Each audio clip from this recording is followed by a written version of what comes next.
What's up, draft fanatics? Welcome back to the Draft Hub. Today, we are going to be taking a look at my final grades for every team's 2025 NFL draft class. So, this was an interesting draft. I feel like I feel like a lot of the picks, as I said in my first round grades, a lot of the picks were, I don't want to say predictable, but I feel like a lot of teams went with what the consensus was for the most part, but we did see some pretty shocking slides down the board.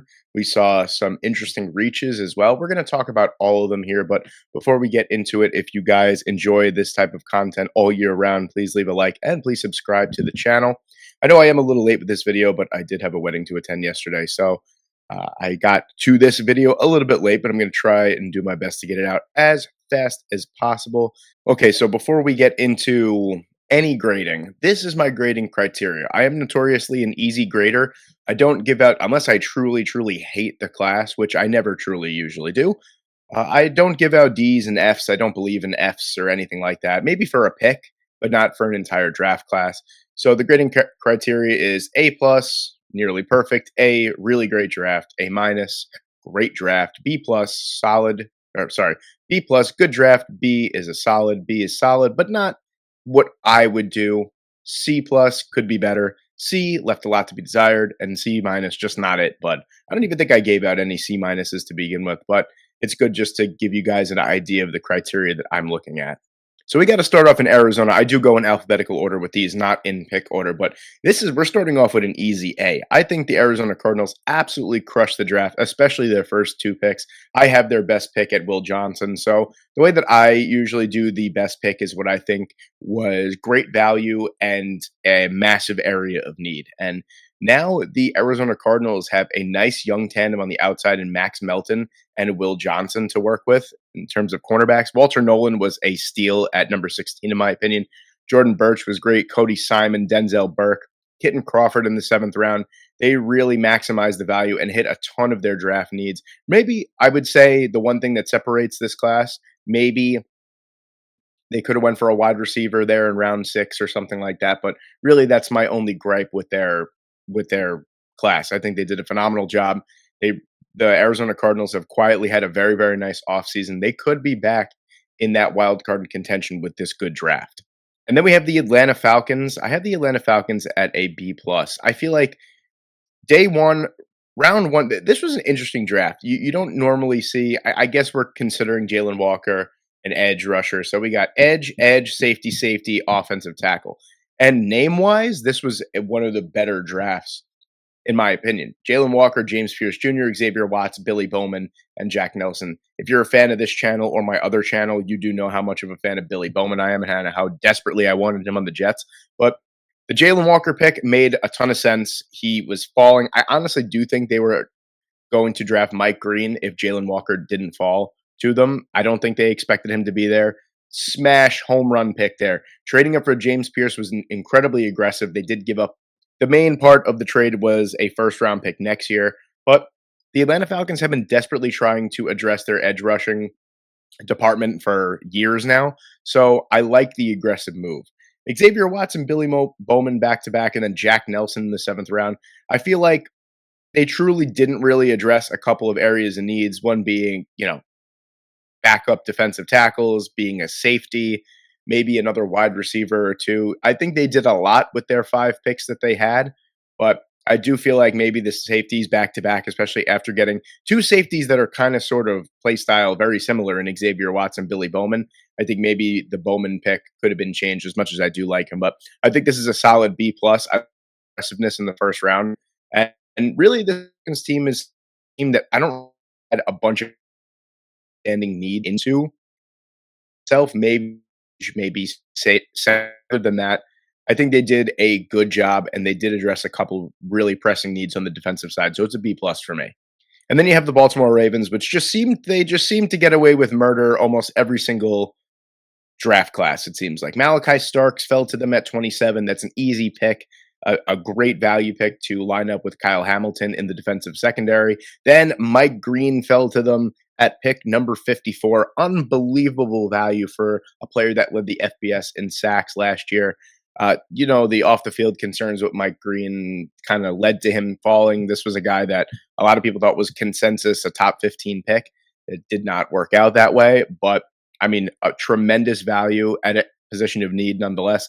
Emory Jones Jr., Teddy Buchanan, Carson Vincent, excuse me, just fantastic value up and down the board. Robert Longerbeam, Aeneas Peebles, LaJonte Wester in the 6th round. I mean, this was a team that had a ton of draft picks, Bilal Cohen as well. It's just a great draft up and down. This is an easy A for me. They addressed a ton of needs. I think all their top 5 needs, I think were addressed in this draft tenfold. A fantastic overall draft, again, from DaCosta and co.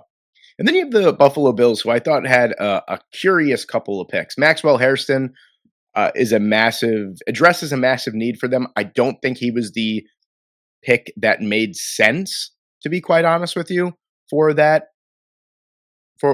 Buffalo Bills secondary needs. I think his play style is a little different to what the Bills would be looking for in the secondary. Trading up for TJ Sanders, I thought was a curious move in its own right. Again, that's a player that I think could have been there at their draft spot. I believe that draft spot was 54.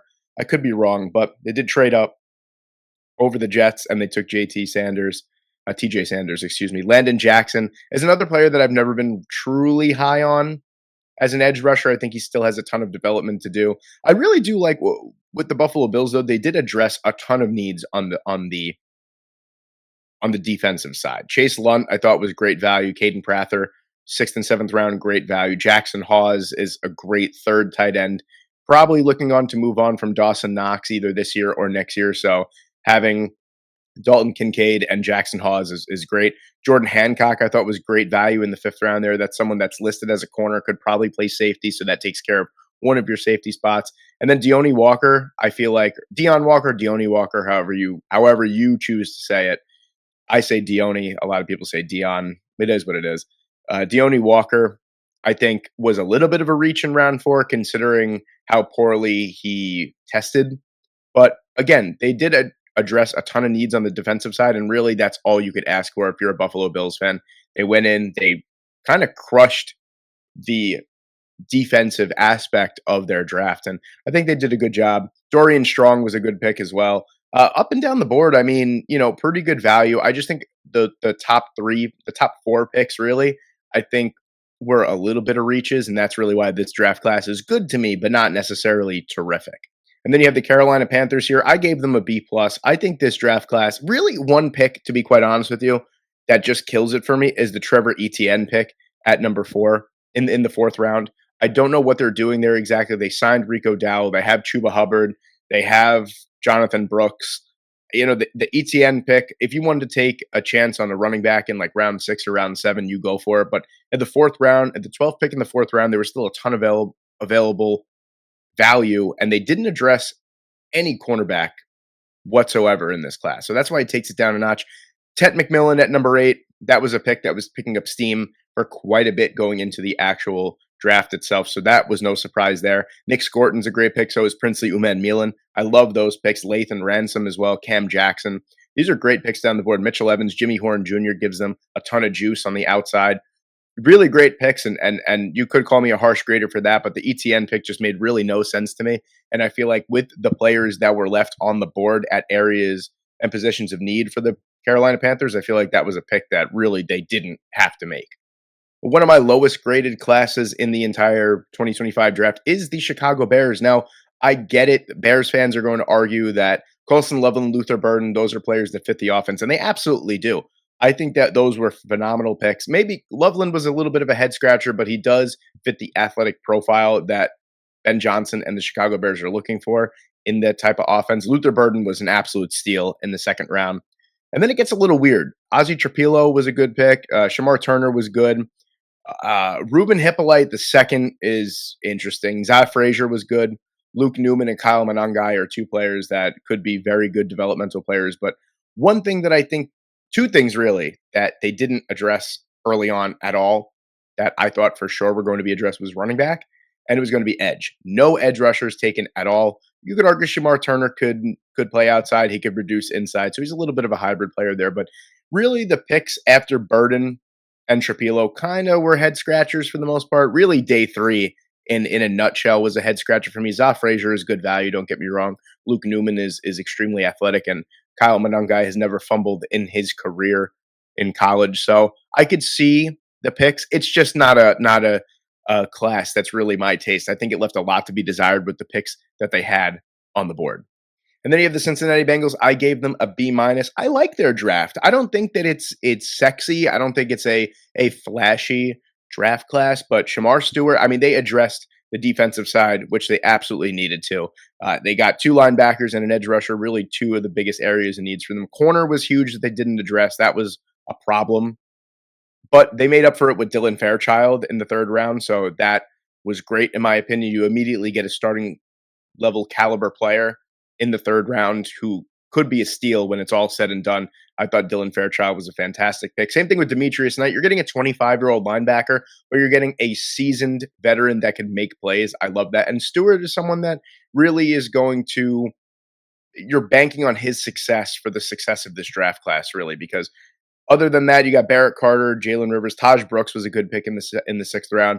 These are really role players and minimal impact players, to be quite honest with you, outside of Fairchild, Knight, and Stewart. Barrett Carter is a good player, but small, really going to be a blitzing linebacker. So you're really hinging your success of this class on Shamar Stewart, and I hope that they can develop him. On the opposite side of Trey Hendrickson, if Trey Hendrickson isn't traded, I think this is a really good pick, to be honest with you.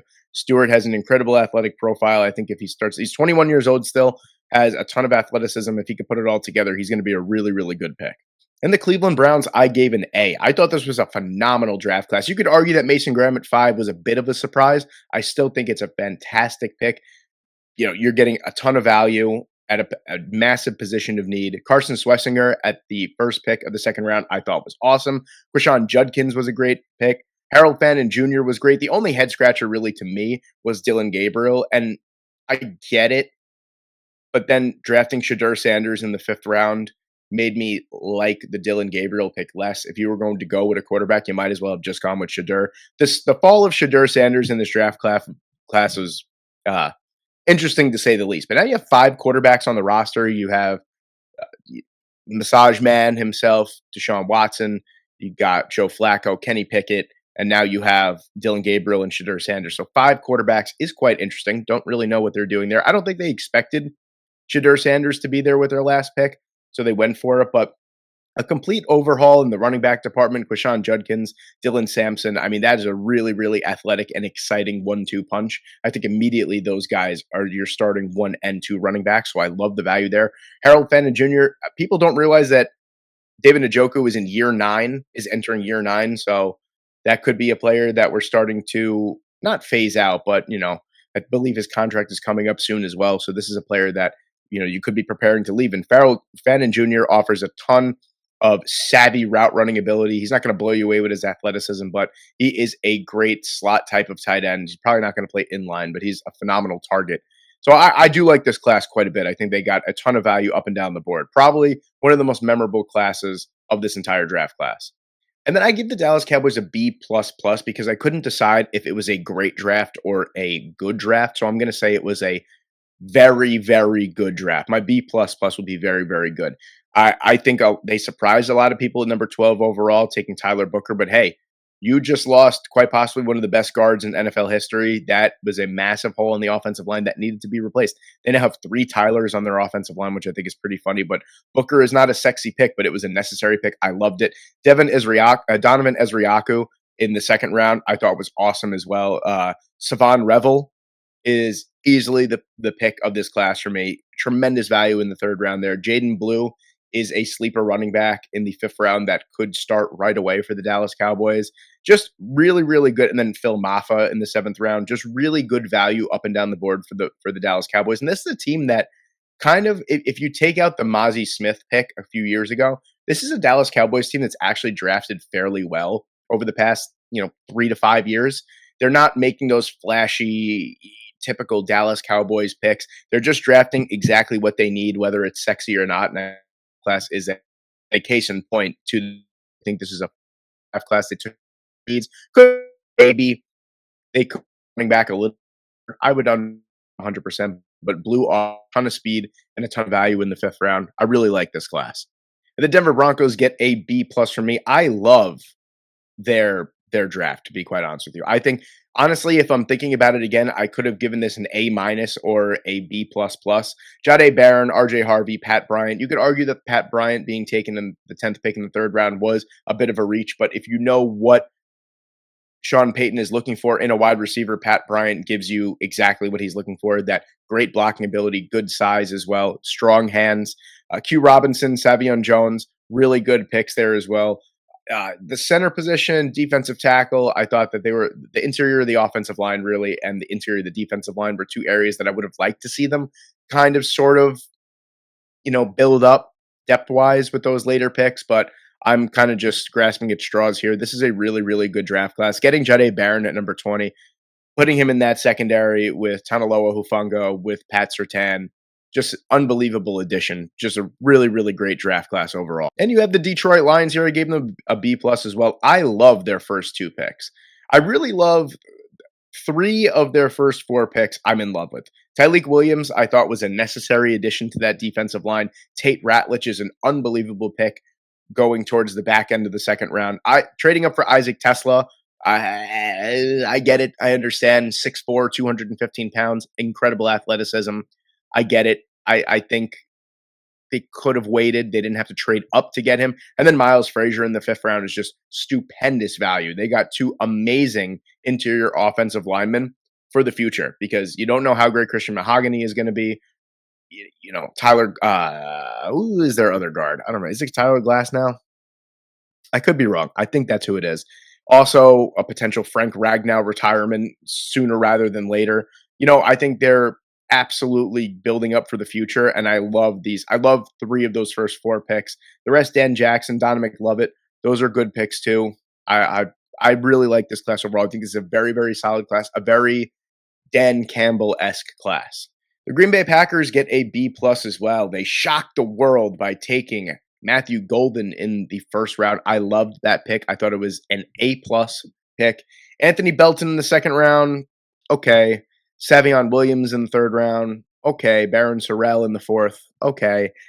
Really, to be quite honest with you, the value in this class for me is Matthew Golden, and then Warren Brinson and John Williams. Warren Brinson, super athletic interior defensive lineman. John Williams is a steal really towards the end of the seventh round, towards the end of the entire draft. Savion Williams, it'll be interesting to see how they use him.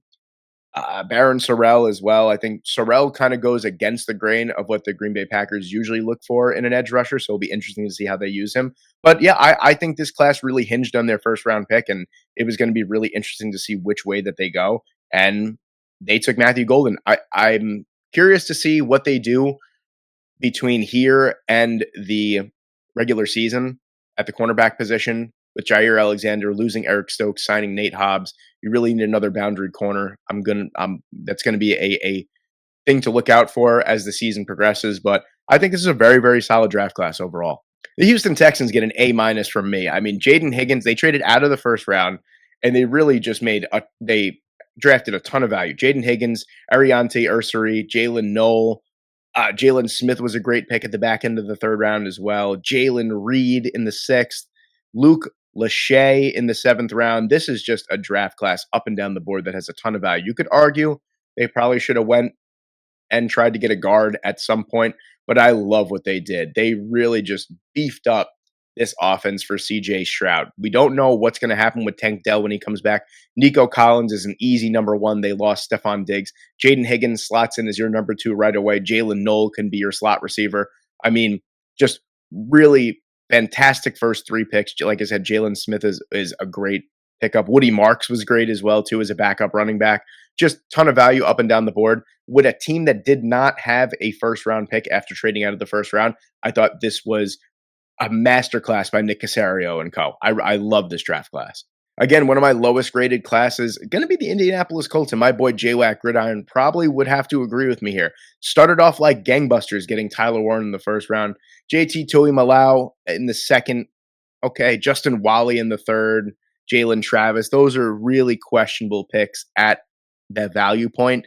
DJ Giddens, I thought was a great pickup. Same thing with Hunter Waller and Tim Smith at the end of day three. It really kind of not salvaged this class. It made it better for sure. I think Wally is a good player. I don't think he's worthy of a third round pick. Tui Malau is interesting. He kind of fits the same frame as the other edge rushers on the team, like Kwity Paye, like Laiatu Latu. I don't know how much of a differentiated player he is than those guys. I think he might potentially get lost in the shuffle. Would have loved to see them address the interior of the offensive line or the linebacker position. Very shocked that they didn't. I think Giddens is great value, though, and he's going to be a great backup running back to Jonathan Taylor. But other than that, I mean, this draft class from top to bottom is a little disappointing outside of Tyler Warren, to be quite honest with you. Jacksonville get an easy A from me. James Gladstone's first draft in charge of this team, trading up for Travis Hunter, getting Caleb Ransaw at the back end of the third round, Wyatt Milam as well, Bashal Tootin, Jack Kaiser, Ryan Lane, Jonah Monheim, LaQuint Allen. This is just a really, really good value class. They got a star at the top part of the draft. They fully intend on using Travis Hunter as a two-way player. Just really awesome. I would have loved to see them address tight end, maybe interior of the offensive line. But I love that they traded up to get Travis Hunter. Caleb Ransaw is going to be a really fun hybrid type of player in the secondary. Can play in the slot, can play out wide, can play safety as well. Wyatt Milam really just solidifies the interior of this offensive line. And it wouldn't be a Jacksonville Jaguars draft class if they didn't draft a linebacker, at least in the fourth round with Jack Kaiser. But has the most starts in Notre Dame history under his belt, a great player in his own right, should be a great rotational linebacker. I think this is a really, really different class for the Jacksonville Jaguars. This separates them from a lot of other teams, to be honest with you. And one of my highest graded classes in the entire draft class is the Kansas City Chiefs, because of course it is. I mean, just unbelievable value up and down the board. Every single pick I absolutely loved. Josh Simmons, Omar Norman-Lott, Ashton Galati, Noel Williams, Jalen Royals, Jeffrey Bassa, Brashad Smith. I mean, this is just an unbelievable class up and down. They attacked every single need that they had. Of course, Brett Veach did a fantastic job drafting this draft class. That's all I really have to say. It's just unbelievable value up and down the board. You're getting starters everywhere. Up until Jeffrey Bassa, you're getting starters everywhere in this draft class. Unreal job. The Raiders get an A from me as well. I thought this was an awesome draft class. Ashton Jeanty, Jack Besh, Darian Porter, phenomenal picks. And this was a team that was moving everywhere. I think they traded, 4 or 5 times, moving up and down the board, a plethora of picks that they made, and there's value everywhere. Tommy Millott and Cam Miller, I thought that was awesome. They're probably going to play Tommy Millott as a wide receiver. Cam Miller is a nice backup quarterback there. Dante Thornton, I thought, was an awesome pick. Charles Grant and Caleb Rogers. Grant is probably someone that's going to reduce to the inside. You have a nice backup tackle in Caleb Rogers. Darian Porter is an uber athletic, very, very big boundary corner. I think they attacked a ton of needs here. Like I said, moving up and down the board. Jack Besh is going to be a fantastic number one type of wide receiver for the Las Vegas Raiders. Just an awesome job. Awesome job by Tom Telesco. I love this draft class. The Chargers are another team that gets an A. The AFC West has absolutely smashed it in this draft. Omarion Hampton, a lot of people thought was a surprise pick. I thought that was a phenomenal pick by the LA Chargers. Then they get Trey Harris. Jamari Caldwell was a really great pick at the back end of the third round as well. Kyle Kennard, RJ Mickens, just really good. It is a top-heavy draft class, I will say. Branson Taylor was a nice pickup in the middle of the 6th round as well. Very top-heavy draft class, but those first 4 guys are going to be impact players from day one for this LA Chargers team. And that's what you want from your first, second, and third round picks. Maybe even your 4th round picks. You want day one impact players. And they got value up and down the board. Just another awesome draft class for the AFC West. The Rams are a team that got a B+. I always try and not give the Rams a middling grade because somehow their draft picks always turn out to be great. But Terrence Ferguson as their first pick in the middle of the 2nd round, I love Terrence Ferguson. My tight end 4 in the class, I thought it was a little high for Terrence Ferguson, but I think he takes care of a big need for them. And he's a great pass catcher. You automatically know that you're going to get around 65 catches for like 750 yards or 800 yards and 5+ touchdowns from Terrence Ferguson at the very least. Josiah Stewart, great player. I don't know how much he fits the build for a Rams edge rusher, but I like the pick nonetheless. Jarquez Hunter, I thought was an interesting pick. The Rams running back, so that is to me. Ty Hamilton, Conrad Mumphy, just really good on the board. I don't think there's any crazy day wars in this draft class that are going to make it an amazing all pro or pro level impact. But I think this is a very solid draft class. They attacked a ton of their needs. Would have loved to see them address corner, to be quite honest with you, but I think this is a very impactful draft class nonetheless. And you get the Miami Dolphins that get a B from me. I love what they did the first day, the first 2 days of this draft. Now, they didn't have too much on the first couple days. They had a first round pick, and they did trade up in the second round to acquire Jonah Sabanaya. So I love that pick as well. Tackle, guard, flexibility. Kenneth Grant is a monster on the interior of the defensive line. Jordan Phillips, another monster. Jason Marshall Jr. is a great pickup there in the fifth. Really nice value up and down the board. A couple familiar names: Ollie Gordon, Quinn Ewers in the 6th and 7th round, and Zeke Biggers at the end of the 7th round was a really nice pickup for them. Love this. Love this pick. Love this draft in general, really. I mean, the only player, no, I can't even think of a player really that I wouldn't draft here. Maybe Quinn Ewers, but I mean, if my first player that I wouldn't draft in this draft class is in the 7th round, then you must have done something very right. The Minnesota Vikings, I gave them a C+. This was I don't want to say confusing, but I feel like they should have addressed way more than they did with the few picks they had. They only had 2 top 100 picks. They took Donovan Jackson in round 1. I like that because that immediately takes care of your left guard spot. Now you have a top 3 offensive line in football. Was it a necessary pick in the first round? Personally, I don't think so. But nonetheless, Donovan Jackson also gives you tackle versatility if Darisaw or Brian O'Neill does get hurt. So there's a silver lining to that pick. I get it. Ty Felton in the 3rd round, I thought was okay. Kobe King, Gavin Bartholomew. They didn't really address corner, interior defensive line, or safety. That's the 3 biggest areas for me that I think that they needed to address, and they didn't. And they get a C+ from me. I love Donovan Jackson. Ty Felton is going to be interesting in this offense as well, but Kobe King, Gavin Bartholomew, Tyrone Ingram Dawkins as well. I'm not in love with this class as a whole. And the only other team that got an A+ from me in these grades here is the New England Patriots. Top to bottom, best class in the entire draft, in my opinion. Will Campbell, Travion Henderson, Kyle Williams, Jared Wilson, Craig Woodson, Joshua Farmer, Braden, Swinson, Andres Borregales as well. I mean, just really day 1 starters all the way into the 6th round. I can't think of any of these guys that won't be fighting for a starting spot right away. Will Campbell is your blindside blocker of the future. Travion Henderson it's a massive 1-2 punch with Ramondre Stevenson. Jared Wilson is your starting center from here on out. Kyle Williams is a fantastic slot receiver for you. Craig Woodson is a downhill run-stuffing safety. Joshua Farmer is going to offer a ton of juice in the interior of the defensive line. Same with Swinson on the outside. And Borregales is your new kicker. Top to bottom, unbelievable draft class. Insane value everywhere. The Saints get a B+ from me. I'll be honest with you, I love their day 3 picks more than really any of their other picks. Kelvin Banks Jr. I thought was a great pick. The offensive line needed to be addressed and needed to be addressed early. Tyler Shuck in the 2nd round, not in love with that. Vernon Brogdon was a good pickup. Jonas Sanker was a good pickup. Danny Stutzman in the 4th, Quincy Riley, Devin Neal, Fadil Diggs. These are all really good players. I think Devin Neal, very quietly, at the start of the 2026-27 season is probably going to be the starting running back for the New Orleans Saints, and they got him in the 6th round. It's a perfect pairing for them. I know they have Kendre Miller. I know they still have Alvin Kamara. I don't know how much they believe in Kendre, and Devin Neal is an Alvin Kamara carbon copy. So just a phenomenal overall draft at the back end.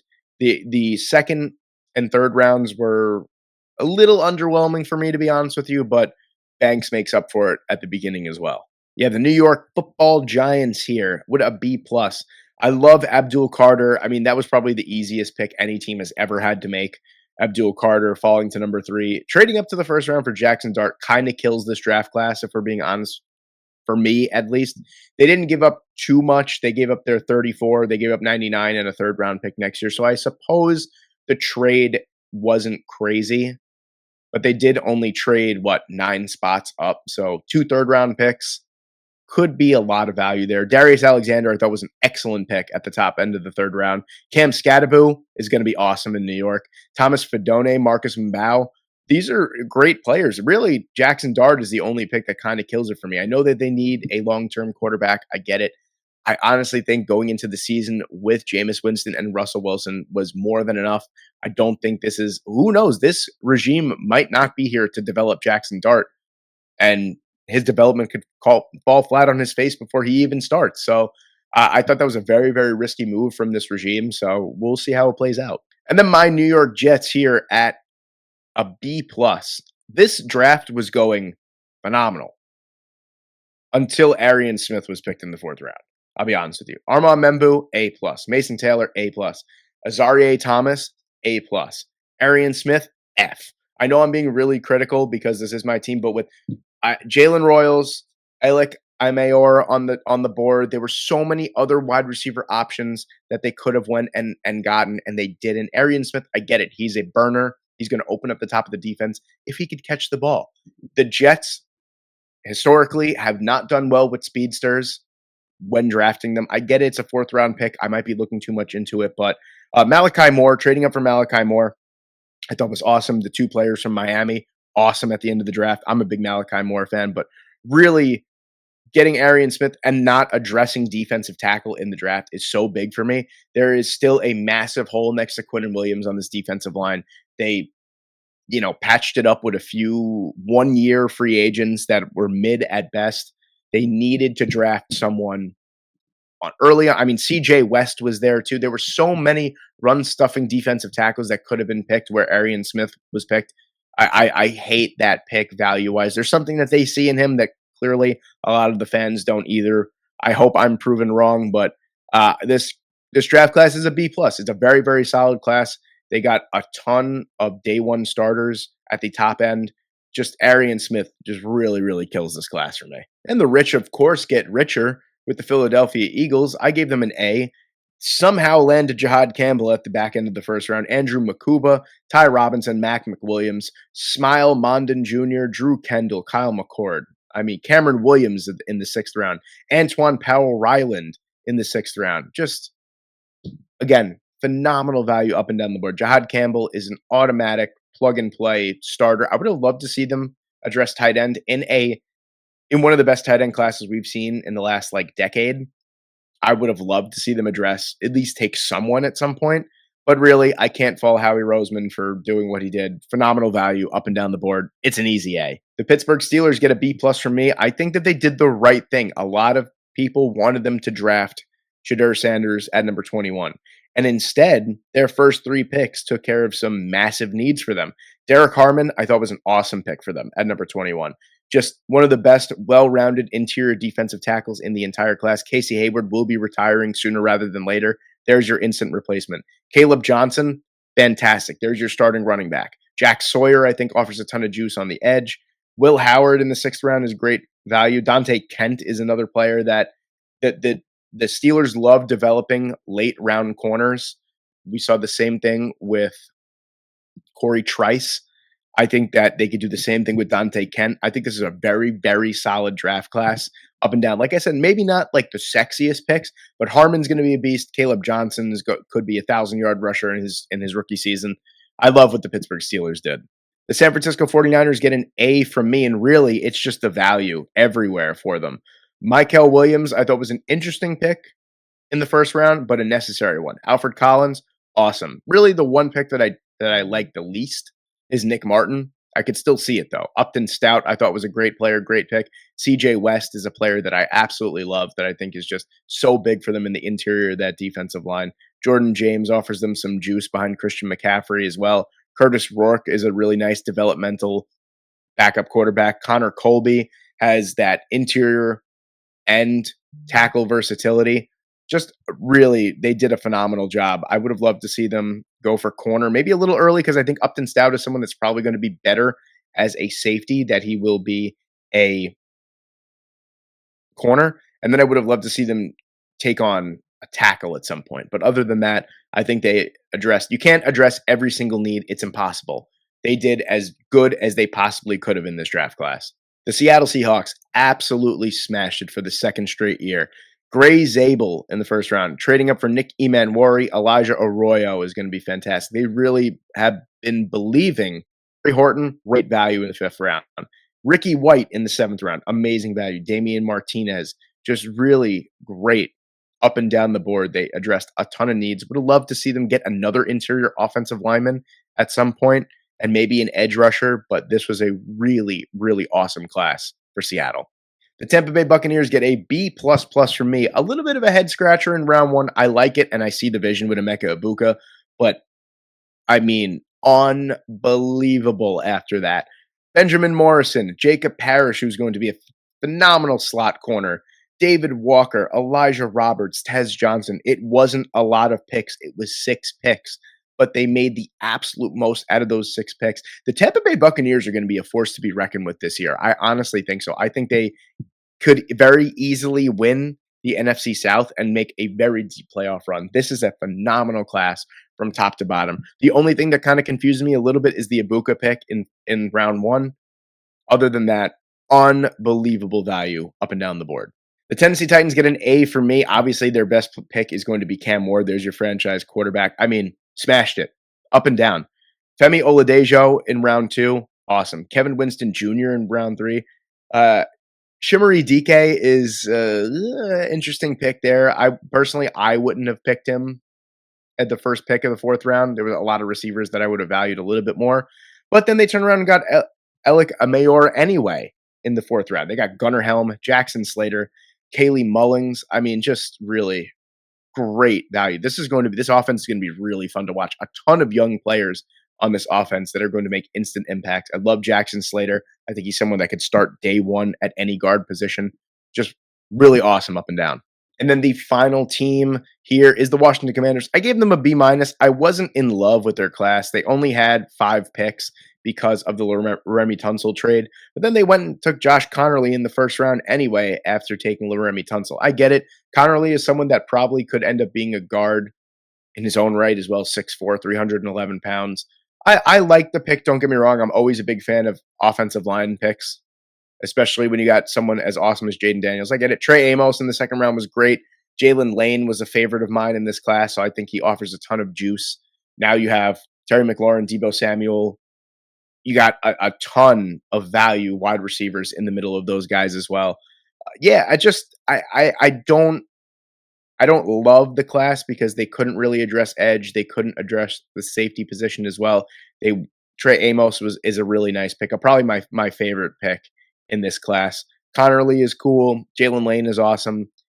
Just pretty uneventful. Other than that, it's really just 3 players, and 2 of them I really like. So I did give them a B-.